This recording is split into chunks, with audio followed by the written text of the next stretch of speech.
We love archaeology on this channel, and it's once again time to dive into some truly incredible archaeological finds. Today we're focusing on the weird and the wonderful, the type of discoveries that archaeologists struggle to explain or don't fully understand. There are many ancient mysteries all over the world that archaeologists and scientists are yet to get to grips with, and you'll see some of the best of them in this video. When you look at Cappadocia in Turkey's Nevşehir province, you could be forgiven for thinking you are seeing something out of a fantasy film.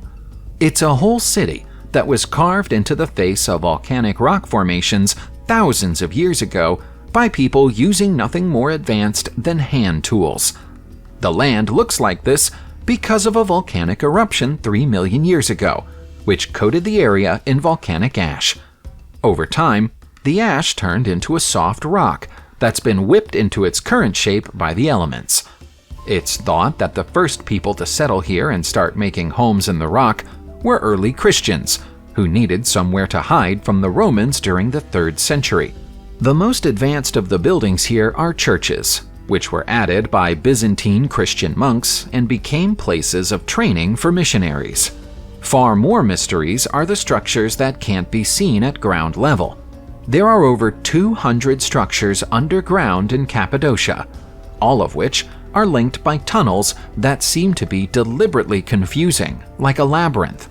Their purpose has never been adequately explained. Another mysterious location is the Parque Archaeological do Solstício in Amapá State, Brazil. Its name translates into English as Solstice Archaeological Park, but most Brazilians know it better by its nickname of the Stonehenge of the Amazon.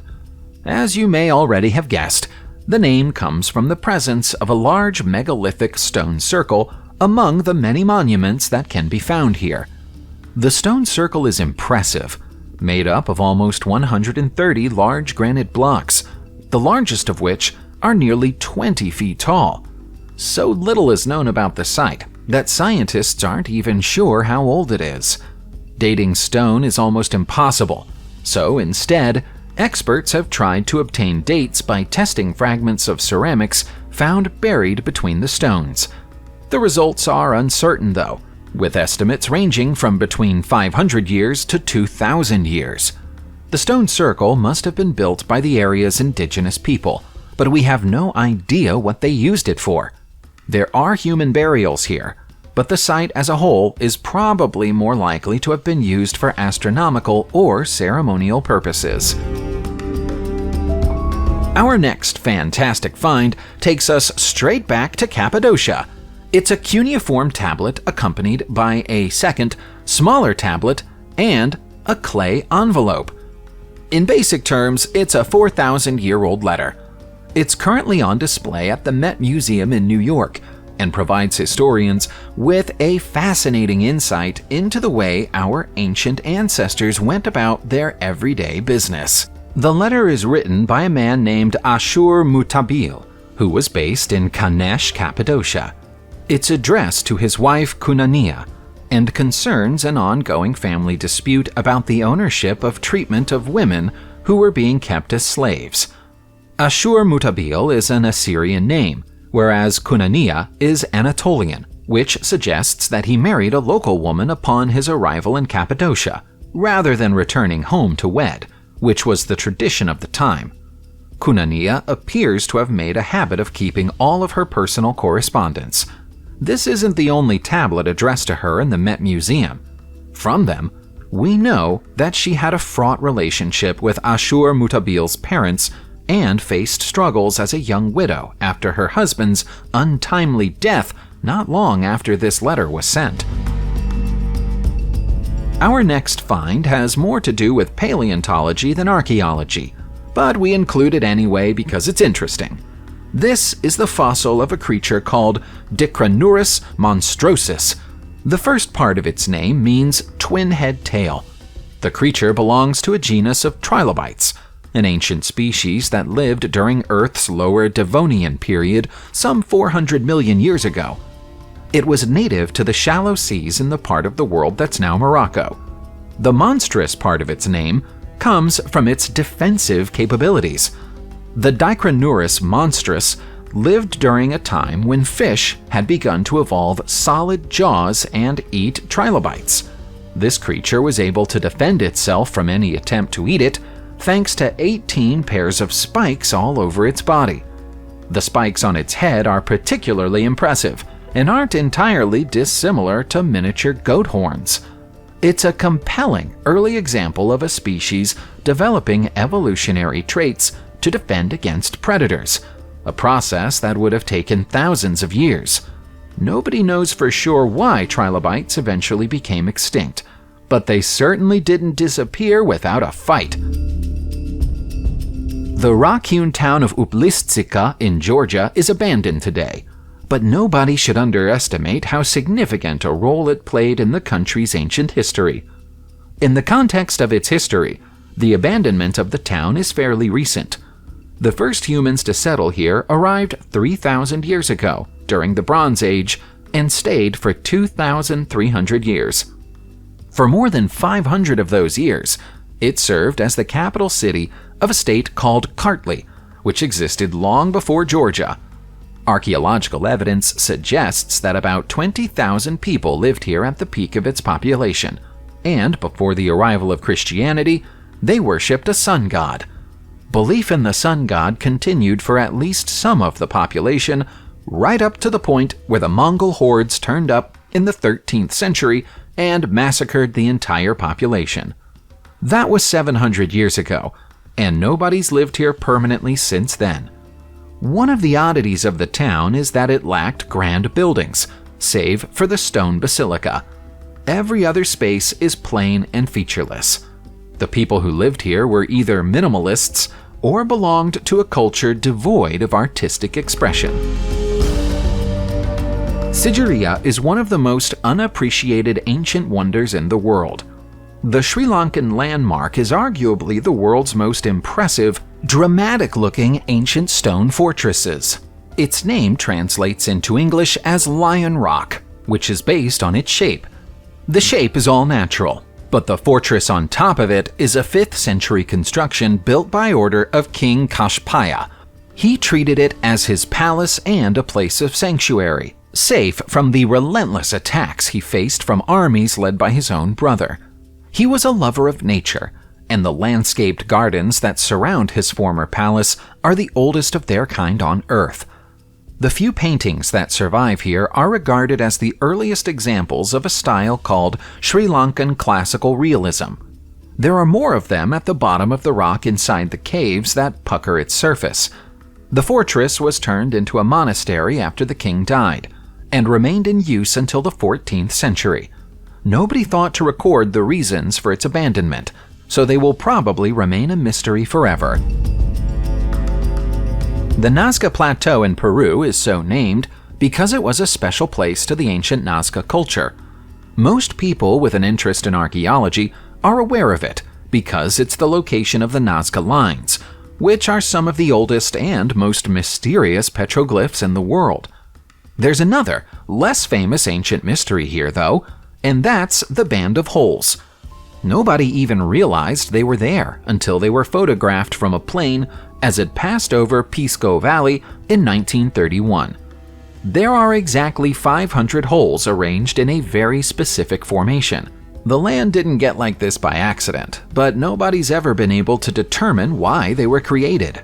The initial assumption was that this was a burial ground, but that theory was quickly abandoned when exploratory digs failed to turn up any human remains. A newer theory comes from America's University of California, where academics believe that the holes might have been used as a measuring system in trades. In the absence of currency, a unit for trade purposes might have been determined by filling a hole with whatever commodity was for sale and then exchanging it for a hole full of whatever it was to be traded for. There's no proof to support this idea yet, but it's an interesting thought.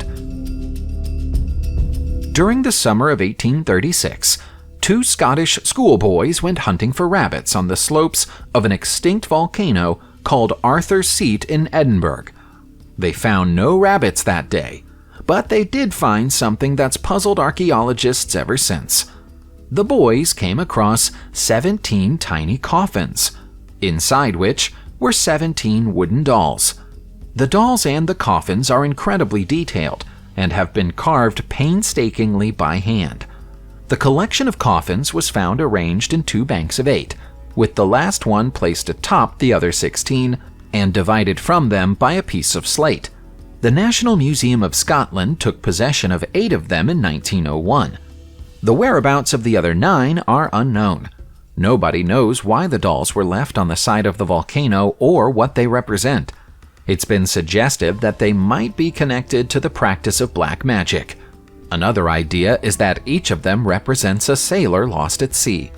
There's even a macabre suggestion that they're connected to the murderers Burke and Hare, who claimed 17 victims between 1827 and 1828.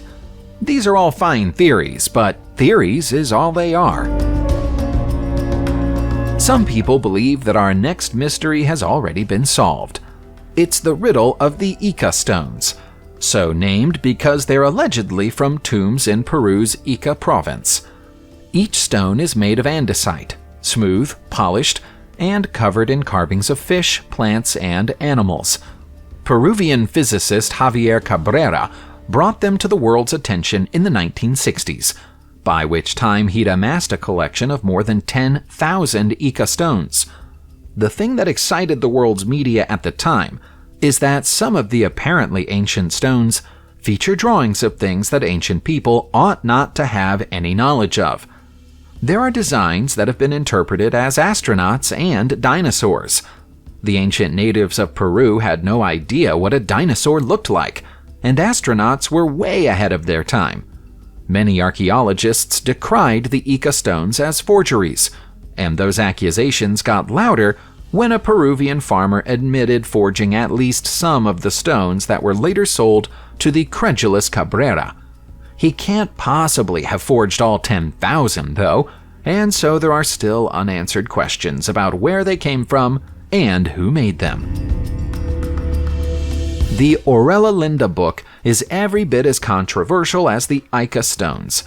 If we take the manuscript at face value, it's a historical record written in Old Frisian, recording important events, religious beliefs, and mythology from a period that began in the year 2194 BCE and ended in the year 803. There's no record of its existence prior to 1867, when a man named Cornelis over de Linden took the book to a provincial librarian in the Dutch region of Friesland, claiming that he'd just inherited it from his grandfather and wanted to know more about it. The librarian had it translated into modern Dutch and declared it to be genuine. Academics in Old Germanic philology are less convinced and believe it to be a hoax. Even if it is a hoax, questions remain about who created it, why they created it, and whether the intention was to parody other ancient historical texts or merely to amuse themselves. If it was the latter, it's a lot of work for the sake of amusement. The version of history presented in the book contends that most European lands were ruled by folk mothers and priestesses devoted to the goddess Freya for most of their existence. It's every bit as strange as it sounds. Is there a secret code hidden at the heart of the Teotihuacan archaeological complex in Mexico? Some of the archaeologists who've been working at the site since 2016 seem to think so. That was the year they discovered hidden passageways and ditches hidden underneath the plaza, directly in front of the famous Moon Pyramid. The ditches are mostly circular, and some of them contain green stelae at the bottom. Pebbles from a nearby river have been dropped into most of the holes that don't contain stelae.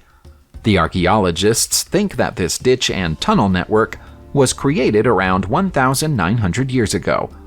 They don't believe that the placement of the holes is random or accidental, because nothing at Teotihuacan was placed randomly or accidentally. Instead, they think there's a message hidden in the positioning of the features. If that's true, they haven't been able to crack the code so far. One theory is that the tunnels all point in the direction of what the original residents of Teotihuacan saw as the center of their spiritual universe. But we know so little about them that it would likely be impossible to back that idea up with evidence.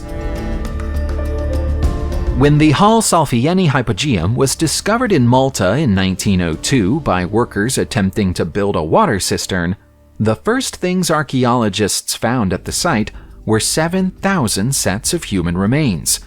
Unsurprisingly, they concluded that the site was an ancient mass grave. Burials were certainly a big part of whatever went on here, but we now believe there was a lot more to it than that. This 6,000-year-old structure, carved by hand into soft limestone, is the world's most ancient example of advanced sound engineering. Any sound made inside its innermost chamber is amplified and resonates to such an extent that it can be heard throughout the whole structure and even has a measurable effect on the human mind. The effect is comparable to modern infrasound technology. It would take a very talented sound engineer to come up with such precision today, so we have no idea how it was achieved back then. That's not even the strangest thing about Halphiyani Hypogeum, though. That distinction goes to the human bodies, which have elongated skulls that scientists believe are the result of genetics rather than body modification. Who could these people possibly have been? And how did they create this sound system? Subscribe to the channel, turn on the notification bell, and enjoy watching new videos on my channel. Thanks for watching, and see you soon!